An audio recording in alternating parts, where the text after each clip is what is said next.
Welcome to the MediByte channel. I'm here as a healthcare professional to guide you through this explainer on recurrent miscarriage.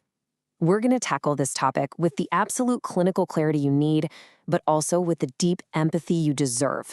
It's a really tough emotional topic, I know, but getting a solid handle on the actual medical science behind it, well, that's an incredibly empowering first step.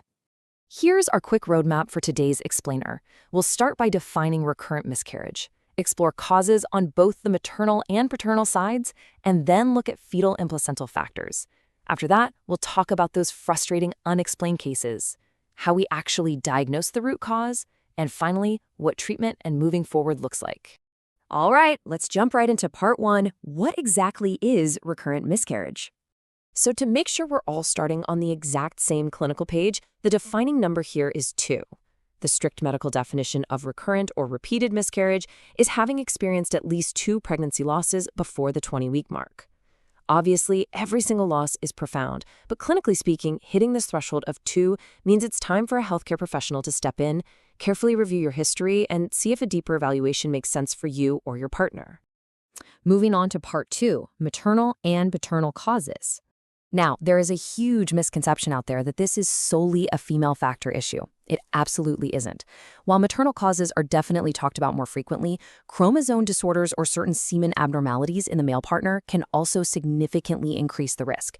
It's a shared clinical picture, meaning we really have to look at both sides of the equation. When we do look at the maternal side, things generally fall into 3 distinct buckets. First up, structural issues of the uterus. Think polyps, bands of scar tissue called adhesions, or cervical insufficiency, which is just when the cervix opens up too early in the pregnancy. Next, we look at poorly controlled chronic disorders. Things like an underactive or overactive thyroid or diabetes can play a massive role here. And finally, we always evaluate the blood for underlying clotting conditions. And specific clotting disorders act in very particular ways during pregnancy. Take antiphospholipid syndrome as an example. It's a bit of a mouthful, but essentially it's a disorder that causes the blood to clot way too easily. During pregnancy, those microscopic clots can physically damage the placenta and decrease that critical flow of nutrients from the mother to the fetus. Losses linked to the specific syndrome typically happen after the 10-week mark. That brings us to part 3, fetal and placental factors. Beyond the parent's immediate physical health, we have to look closer at the pregnancy itself. And honestly, this clinical fact surprises a lot of people. About 50%, half, of all early miscarriages are due to chromosome or genetic abnormalities in the developing fetus. Most of the time, these are completely random structural defects or genetic errors that just prevent normal development. It makes them a primary driver of pregnancy loss during those super vital early stages.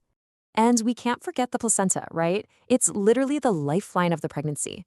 If a mother has certain poorly controlled chronic conditions like systemic lupus erythematosus, usually just called lupus, or chronic high blood pressure, it can directly and negatively impact how the placenta functions.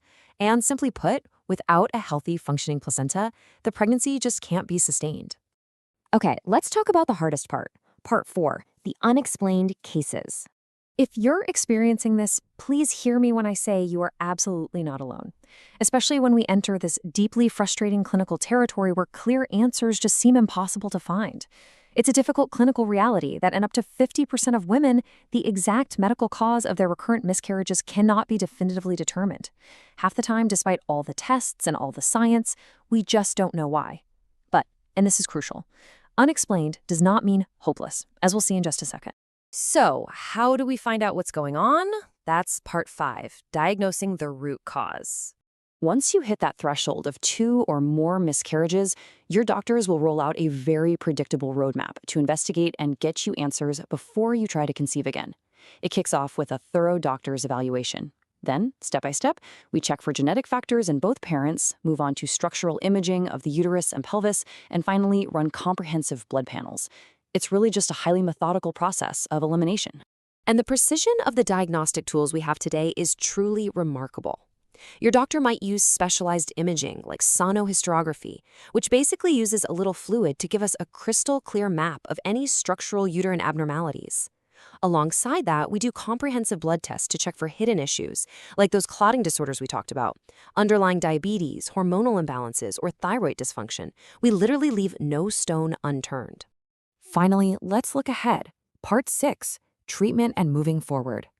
This is where we shift gears directly from investigating to taking real action. The great news here, when we do find an underlying cause through all that rigorous testing, it is often highly treatable.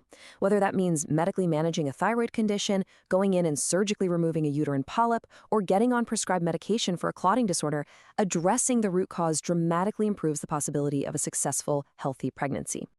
But what if your case is one of the unexplained ones, or you're just feeling totally overwhelmed by past losses? Take a look at this statistic. Even for women who have had several miscarriages, the overall chance of having a miscarriage in a later pregnancy is only about 1 in 4. Let me flip that perspective for you. That means there is a very high statistical probability, about 75%, of a future successful pregnancy. The odds really are largely in your favor. So I want to leave you with this provocative thought to encourage you to take proactive, empowered steps. Knowing that clinical help, clear diagnostic tools, and effective treatments actually are available, will you reach out to a professional to start this evaluation? There is a very tangible path forward, and it all starts with just one simple conversation. Thank you so much for joining me for this explainer today. If you found this information empowering or even just clarifying, please go ahead and like, share, and subscribe to the MediByte channel. Your support is what helps us continue bringing you vital, trusted health information straight from medical professionals. Take good care of yourselves, and we'll see you in the next explainer.